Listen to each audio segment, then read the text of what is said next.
Баршаңызға сәлем достар. Бүгін біз видеода пиццериядағыдай оригинал пиццаның қамырын жасап үйренетін боламыз. Сіздерге бұл видеода мен екі түрлі начинкамен пиццаны жасап көрсетемін. Бұл жерде біреу бізде пепперони және маргарита. Дәл осы қамырмен кез келген начинкамен пиццаларды жасай берсеңіздер болады. Сіздер де міндетті түрде осы рецепт бойынша жасаңыздар. Дәл менікіндей, яғни видеодағыдай қамыр өте нәзік, жұмсақ, сыры осылай ағып тұратын өте дәмді пицца болып шығады. Ал енді бастайық. Ол үшін таза ыдысымызға жылы суымызды, жылы сүтімізді және тұзымызды, сұйық май және дрожжи, яғни ашытқымызды салып жақсылап араластырамыз. Және ұнымызды аз-аздан сала отырып жұмсақ қамыр илейтін боламыз. Бұл жерде ең маңыздысы ұнымыз көп болып кетпеу керек. Көз мөлшерімен қарап отырасыздар. Бізге сәл ғана қолға жабысыңқырайтын қамыр болып шығу қажет.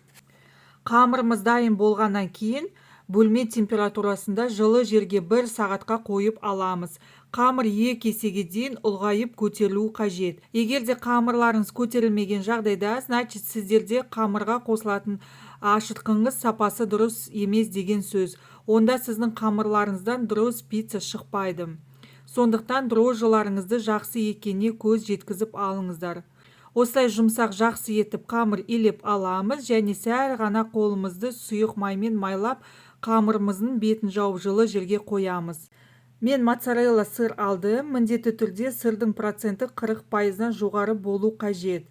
Және видеода көріп тұрғандарыңыздай осындай арнайы пиццаға арналған соус сатылады дүкендерде. Осы соусты пайдаланатын боламыз. Егер де бұндай соус болмаған жағдайда сіздер приправа сицилиямен ауыстырсаңыздар болады. Немесе майонез, кетчуппен өздеріңіз қалауыңызша үй жағдайында дайындап алсаңыздар да болады. Осылай ашытылған қамырымызды бөліктерге бөлеміз. Менде 30 сантиметрлік пиццаға арналған противень болғандықтан бұл жерде мен 250 грамм тестаны пайдаланамын. Сіздерге әртүрлі противеньге арналған пиццаның грамдарын астына жазып кететін боламын. Осылай пиццамыздың қамырын алып, ұн себе отырып жұқа етіп жайып аламыз. Және менде арнайы пиццаға арналған противень, май ештеңе жақпаймын. Сразу осы қамырды саламын. Қамыр жабыспайды, қатып қалмайды. Жақсы болып пісетін болады, тез алынады. Бұл противеньді кез келген кондитерский магазиндерде немесе ыдыс аяқ сататын жерде қарап алсаңыздар болады.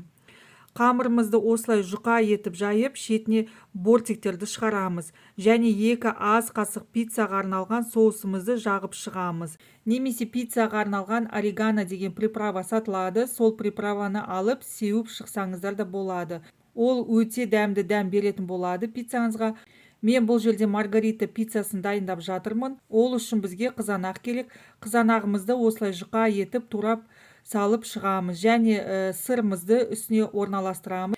Міндетті түрде 250 градус асты үсті қосылған 250 градуста қызып тұрған пешімізде салып 5-6 минут көлемінде пісіріп алатын боламыз. Одан артық ұстамаймыз.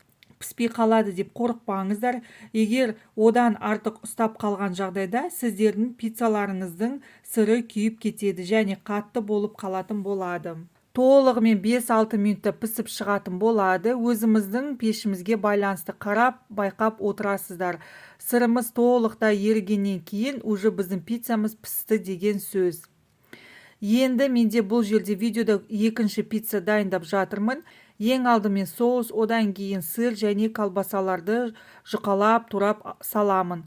Бұл бізде колбасадан дайындалатын пепперони пиццасы. Және бұны да 250 градуста қызып тұрған пешімізге салып 5-6 минут көлемінде пісіріп аламыз. Осымен біздің пиццаларымыз дайын болып шықты. Баршаңызға ас болсын. Міндетті түрде рецепт бойынша жасап көріңіздер. Сіздерге ұнайды деген сенімдемін. Егер де сізге пицца ұнап жатса, лайк, комментарий басып жіберуді ұмытпаңыздар.